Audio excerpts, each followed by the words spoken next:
course learning outcome ini mempunyai dipetakan kepada elemen-elemen ataupun program learning outcome. Kita ada 12 program learning outcome. Okay, untuk program diploma kejuruteraan awam ni ada 12 program learning outcome. So kita tak bolehlah nak petakan kepada 12 okay, PLO ni. Kita cuma boleh petakan kepada salah satu untuk setiap CLO ni lah. Contohnya untuk course learning outcome nombor 1 kita petakan kepada PLO 1. Okey, kita akan lihat apa itu PLO 1 nanti. Course learning outcome nombor 2 kita petakan atau mapkan kepada PLO 4. Okey.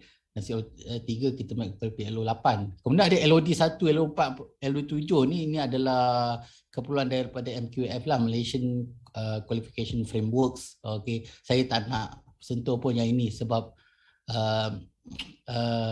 dia korang tak perlu faham pun, lecturer pun tak berapa nak faham kan LOD. Kemudian kena tahulah setiap CLO ni ada dipetakan kepada domain ataupun Bloom taksonomi tertentulah. Pertama, CLO 1 dia petakan kepada C. Okey, C itulah kognitif ataupun pengetahuan. Level biasa kita ada 6 level, complexity level lah. Okey, so kita diploma biasa sampai 3 lah paling maksimum pun. Okey, tak akan pergi sampai 6 macam tu lah. So biasa 4 tu adalah degree, 5 master, 6 PhD. Orang biasa letak macam tu lah, paling mudah. Level of complexity dalam higher learning lah.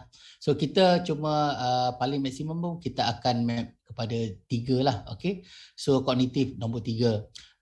Okey, CLO 2 akan pergi kepada P2. P ni apa? P ialah psikomotor, motor ataupun gerak kerja lah. Kita tak berapa nak nampak untuk psikomotor untuk subjek ni. Kalau subjek yang ada lab, okay, kita nampak lah memang kita ada gerak kerja, physical punya skills, okay, kat situ. Tapi kita assume this CLO 2 itu adalah kepada psikomotor nombor 2. Okay, so tak tinggi lah. Dia tak sampai pun 3 kan, kompleksiti dia. Kemudian CLO 3 kita akan map kepada A2. Apa itu? A ialah effective. Effective ni macam mana saya cakap, the attitude, kemanusiaan dan sebagainya. Ini pun tak berapa nampak. Setengah subjek tu dia akan buat CLO dia tu macam untuk lihat teamwork, untuk lihat leadership dan sebagainya. Itu lebih kepada efektif lah, nampaklah dia punya attitude kepada kemanusiaan dan sebagainya. Tapi ini to evaluate OSH status based on apalah, kita terima saja sebab saya pun terima je daripada sebelum-sebelum ni kan. Okey, kemudian ada yang 7 tu, ada DKDP tu, okey, ada DK7, DK34, itu lagi agak pening kepala sikit, tapi terpaksa expose korang kepada perkara-perkara ini sebab kita punya program ataupun program kita lah, memang program kita ini adalah ada akreditasi dengan Board of Engineering Malaysia. Okay, Board Engineering Malaysia di bawah Engineering Technician Accreditation Council, ETAC. Okay, so BEM dah design dia dah sign satu perjanjian lah bersama, I think ada dalam 9 ataupun 10 negara lain lah. Okay, dia panggil Dublin Accord. Okay, so this Dublin Accord, sebab tu ada D is for Dublin. So Dublin Accord ini untuk diploma program. Okay, kalau untuk engineering program kita ada Washington Accord. Kalau sambung degree nanti di Fakulti Kejuruteraan ya, Washington Accord. Kalau sambung degree di Fakulti Teknologi Kejuruteraan, mereka ada Sydney Accord. So kita Dublin Accord. Dia secara mudah nak faham ialah bila kita, memanglah bila kita sign ni kita kena ikutlah dia punya standard jugalah. Okey, tapi sebenarnya kelebihannya tak sure lah, tak kita pun tak ada pengalaman lagi, tapi sebenarnya bila kita dah sign dengan Dublin Accord, kita sepatutnya graduate kita sepatutnya boleh bekerja di mana-mana negara yang sama-sama sign Dublin Accord. Okey, contohnya di UK pun UK, New Zealand, dan ada lah lagi lah negara South Africa, South Korea tak sure. Tapi sepatutnya graduate kita boleh bekerja di negara-negara ni sebab kita dah terikat dengan this accord. Okay, so mereka juga terikat dengan accord. This should be standard kita akan sama. So sebab tu kita ada DK ni dipilih adalah macam mana pemilihan DK is Dublin Knowledge, DP is Dublin Problems, And kita ada satu NA itu engineering activities, tapi NA hanya boleh mapping dengan communication, okay? PLO communication. Okay, ini PLO1 dengan CLO1 ialah knowledge, okay? Sebab dia kognitif tadi kan, dia memang ke knowledge. Kemudian CLO2 dengan PLO4, okay, kita ada 12 ni PLO ni, investigation. So conduct investigation in well-defined civil engineering problem. So kita adalah investigation tu, elemen investigation tu dalam OSH ni. So kita map kepada investigation. Kemudian kita untuk CLO3 kita map kepada ethics, okay? To understand and commit the professional ethics and responsibilities and norm of technician practice. So kalau ikutnya saya rasa kita boleh juga subjek ni map kepada PLO6, tapi mungkin akan ada pemurnian di kemudian hari lah untuk kursus ni, okay? Sebab kalau tengok PLO6 tu dia maksud knowledge of societal, health, safety and legal, which is kalau OSH memang dah ada perkataan safety dalam tu lah. So tak apa, kita just pakai je apa yang sebelum ni guna. Okay, ingat ni kita ada 12. Kenapa kena ingat? Mungkin awak akan di-interview lah. Okay, tak lama lagi dalam bulan 5 dan 6 kita ada BEM ni akan datang untuk accredit lagi. Okay, sebab last time dia dah accredit kita punya kurs program kita dan kita dah dapat full 6 tahun. So kita dah berakhir lah. Korang kalau tak accredited, korang akan graduate program ni tak accredited lah. Mungkin yalah tak boleh nak bekerja di negara yang menandatangani WA Accord tu dan sebagainya. Okay, so kita ada 12 PLO. Okay, asalnya kita cuma ada 9. Kemudian kita murnikan lagi, kita buat 13. Okay, 13 tu termasuk entrepreneurship. So kalau tengok tak ada entrepreneurship kat sini kan, tapi finance, okay. Nah 11 ada finance. So entrepreneurship dah dikeluarkan, so tinggal 12. So yang entrepreneurship tu akan masuk kepada PLO 11 lah, Project Management Finance. Okay, tak perlu nak tahu sangat dia punya sejarah, just tahu sekarang kita ada PLO, 12 PLO. Okay, dan setiap PLO ada dia punya mapping kepada PLO tertentu. Okay, yang ni kita tengok tadi kognitif, psikomotor, efektif, okay. Cognitive adalah mental skill, knowledge, psychomotor manual and physical skills, effective adalah goals in feelings emotional areas or attitudes. Okay, kemudian Dublin Accord ni adalah DK ni sebenarnya ada sampai 9. Okay, saya tak, 2 lagi saya tak masuk kan. Okay, DK ni. So kita tadi kita kalau tengok CL1 knowledge kita mapping pada DK3 dan DK4. Okay, awak boleh baca kemudian. Kemudian kita ada DP1 ke DP4, okay, dan DP6. Okay. Semua perkara ni sebenarnya kita kena assess, kita kena nilaikan. Okay. Kalau kita ada rubrik, kita kena consider semua kriteria elemen ini. Okay. Memandangkan CO1 ni, untuk CO1 ni kita assess melalui test, quiz, final examination. So soalan-soalan tu biasanya kita tak ada rubrik lah, so tak perlu sangat risau.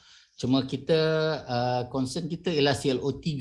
So CLO2 tu, PLO4 ni tak ada nak boleh mapping pada mana-mana pun DKDP ni. So dia kata freestyle. So freestyle kita jangan buat apa-apalah, just kita biarkan. So tak ada apa-apa yang berkaitan dengan Dublin attributes ni lah. So CLO3 ada berkaitan dengan Dublin attributes iaitu DK7. Okay. DK7 adalah knowledge of issues and approaches in engineering technician practice such as public safety and sustainable development. So this element kita akan nilai dalam rubrik project. Okay, rubrik project kita kena sentuhlah this element, knowledge of issues and approaches in engineering technician practice such as public safety and sustainable development. Okay, okay, lecture plan. Okay, saya pergi laju je. This is lecture plan. Ada 6 pages. Okay. Ini muka surat. Nampak tak yang ni? Nampak lecture plan? Sebab tadi saya kongsi slide kan. Ini dah ada link ke. Nampak tuan, nampak. Okay, baik. Okay, ini yang atas-atas ni saya dah mention tadi. Okay, yang ni pun dah mention. Selo kita ada 3. LOD itu 7 kan 17 sebab LOD cuma ada 8 je. Saya rasa typo. Okay, uniform problem lah.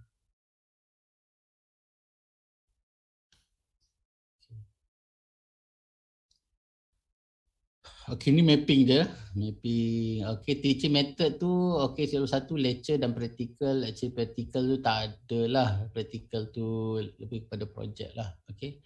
And assignment. Okay, kemudian kita assess, kita nilaikan melalui quiz, test, final examination.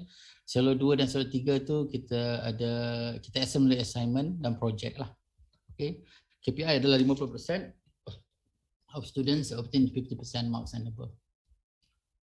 Okay.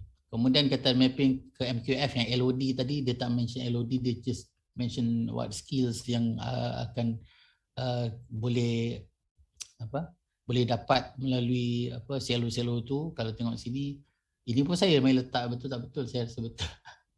C1, C2 ni adalah knowledge and understanding and cognitive skills. Untuk selo 2 tu, saya letak sini practical skills. Okay, kita ada 3C. Communication skills, okay. Bila present tu kan kena ada communication skill lah. Present either verbal ataupun reporting. Reporting is also macam medium of presentation lah. Okay, so communication skills. And 3D is digital skill. Of course nanti awak kena guna, walaupun sikit kan, guna word ke apa semua tu. So still guna digital skills. Okay, kemudian selo 3 adalah ethics and professionalism. And 4A is personal skills lah. Okay. Transferable skills, cognitive skill, communication skill, personal skills. Okay, ini adalah content dia. Okay. Ini adalah lecture plan yang terbaru yang dikeluarkan oleh Center of Academic Development.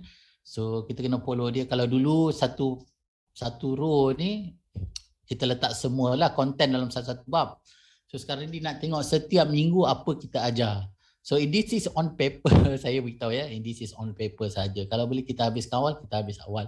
On paper dia nampak cantik lah sebab kita akan susun setiap minggu sampai 14 minggu tu ada benda je yang korang kena belajar. Tapi sebenarnya tak ada keperluan lah untuk tu. Okay, kita lihat apa konten dalam chapter 1. Okay, health, safety and environment management. Kita ada introduction. Okay, dan kita akan lihat kepada OSHA 1994, Akta 514. Okay, Occupational Safety and Health Act, okay, 1994. Kemudian kita akan lihat juga kepada Factory and Machineries Act, okay, 1967. Kita akan juga Environment Quality Act 1974. Tapi yang main sebenarnya adalah OSHA 1994. Sebab saya dimaklumkan dia akan overrule semua akta yang lain lah. Maksudnya kalau ada beberapa arahan, contohnya berapakah minimum untuk minimum pekerja yang kena ada untuk sediakan polisi, OSH untuk satu syarikat. Kalau katakan FME kata 10 orang pekerja kena ada polisi, tapi kalau OSHA kata 5 orang, so kena ikut OSHA macam tu. So dia overrule semua akta yang lain lah. So that is the main act yang kita kena follow lah. Kemudian dalam bab 1 juga ada Occupational Safety and Health Management System dan Safety, Health, Environment, Culture. Okay. Okay, chapter 2 akan ada 3 chapter, subtopik, iaitu pertama Introduction to Risk Management, dan kita ada Risk Assessment Techniques and HIRAC lah. HIRAC ni adalah satu teknik untuk menilai tahap hazard tu lah. Okay, kita akan lihat kekerapan dan saya lupa dah. Okay. Untuk kita nilai risiko, sebenarnya untuk menilai risiko berdasarkan kekerapan dan tahap keparahan lah. Okay, satu-satu perkara tu. Okay. Kemudian kita ada untuk chapter 3 Physical Engineering and Control, kita akan ada 5 kita ada 5 sub chapter, iaitu kita akan ada Introduction, Construction Works, Electrical Work, Mechanical Work and Chemical Works. Okay. Kemudian chapter 4 kita ada 5 subchapter juga. Kita akan lihat Health Hazard, kita akan lihat Introduction, Chemical Hazards, physical hazards, okay, biological hazards and hygiene. Dan bab 5 terakhir sekali kita ada 4 subchapter: introduction, accident investigation, investigation and causes of incident, incident analysis and data collection method. Ada typo kat situ. Okay. Kita akan lihat tu apa itu accident dan apa itu incident. Okay, ada beza dia. Okay, saya dah cakap tadi kita nak tunjuk SLT. So saya please like this lah, kita punya kelas kuliah kita adalah secara online lah, 1 jam lah. Okay. Kemudian actually kita ada amali. Kalau untuk subjek yang macam geoteknik sebagainya memang kena pergi lab. So kita tak perlu hadir lab lah. Okay. Tapi saya tunjukkan juga bahawa minggu pertama, minggu 2 tak ada lab lah macam tu lah. Okay. Sebenarnya tak ada lab. Dan minggu 3 baru ada lab lah macam tu lah. Okay. Dan kita letak juga untuk independent learning. Okay, 1 jam biasanya paling mudah. Kalau 1 jam awak diajar 1 jam satu kelas tu 1 jam, awak kena ulang kaji juga 1 jam. Okay. Kalau kita tengok untuk chapter 1 ni 1, 2, 3, 4 ada 4 jam kuliah. Okay, ada 4 jam kuliah on paper ni. Sepatutnya kena ada 4 jam juga muasa untuk ulang kaji. Okay, ini adalah student learning time, maksudnya memang disusun untuk korang, kalau korang follow insyaAllah ada kesan dalam masa ada manfaat. Jangan terlebih dan jangan terkurang lah maksudnya. Okay. Okay. Kemudian assessment. Okay, assessment seperti yang saya mention awal tadi, kita ada 1 quiz. Kita ada 2 quiz. Okay. Portion dia rendah aja, so just macam saya suka buat sebelum ni, saya buat quizzes kan. So saya bagi soalan quiz je. Okay, senang. Kita ada 1 test. Okay, kita ada 2 assignment. Okay, saya nampak macam 1 assignment tapi bila meeting tu dia minta 2 assignment. So tak apalah. Mungkin saya kata kita bagi ringan lah assignmentnya. Tak perlu buat berat. Contohnya ada assignment 1 ni belum buat lagi dia punya, belum clearkan lagi, belum finalize lagi apa nama arahan assignment ni, tapi macam yang mereka yang lecturer minta macam cari video yang berkaitan dengan OSH ni, kemalangan dan sebagainya, dan buat sedikit ulasan lah macam tu saja. Okey, yang kemudian group assignment belum ditentukan lagi. Okey, projek. Okey, projek memang dah ada, kita akan buat projek macam projek yang lepas-lepas. Okey. Sebabnya ada sebabnya. Okey, nanti saya beritahu. Okey, kemudian kita ada final exam. So total SLT 80 jam. So ini pembahagian dia lah, pembahagian bila kita letak ke atas ini persen yang dibagi-bagikan lah. So tak ada masalah sangat. Okey, ini ada references. RPP ni boleh dapati dalam author. Okey, saya letak dalam author, so boleh ambil dan tengok. Ini adalah senarai references yang boleh digunakan, didapati dalam di library lah. Saya tak sure library sini ke library Indo. Okey, seperti sebelum ini dan seperti juga subjek lain, kehadiran adalah 80%, should not be less than 80%. Saya jarang dan saya tak sure lah, saya memang tak keluarkan warning later. So hopefully korang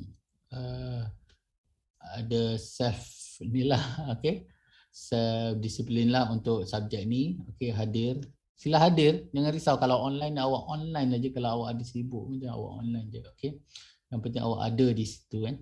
Okay. Okay, jam balik kepada ni. Okay, semua kita punya learning management adalah gunakan author. Okay, ini saya punya author. Kalau tengok memang saya ada 1 subjek saja dan saya dah masukkan semua student. 210 ni termasuk grup C dan D. Okay, kita saja 100, kita saja A dan B 105, maksudnya yang lain tu adalah 105, memang separuh-separuh lah. Bila enroll pensyarah lain, pensyarah akan guna OT yang sama, B akan guna OT yang sama saja lah untuk letakkan quiz dan sebagainya. So kalau tengok di sini saya dah letak course info. Okay, course info dah ada RPP, so korang boleh download this RPP. Okay, learning materials pun saya dah letak. Okay, semua handout lah, PDF, slide handout. Okay. Saya pun dapat daripada penyarai sebelum ni, Dr. Azim. Okay. So mungkin saya pun dari semasa-masa saya pun akan ubah, tak ubah banyak konten lah. Saya mungkin akan menggunakan slide yang ada, okay. Tapi kontennya tak banyak berubah lah sebab kita tak boleh nak ubah banyak sangat sebab lecture lain pun pakai kan, nanti tak sampai benda yang sampai. Pasti question memang tak ada, tak letak dalam sini, student list ada kat sini. Ini tak tahu saya kalau korang nampak macam mana kan, saya nampak macam ni lah. Individual activities, okay. Saya tak letak lagi sebenarnya, saya just create je saja ni. Okay, kita ada satu individual assignment. Untuk group activities kita ada satu group assignment dan satu group project. Untuk assessment kita ada quiz, satu quiz student ujian. Kerana kita ada final exam, okay.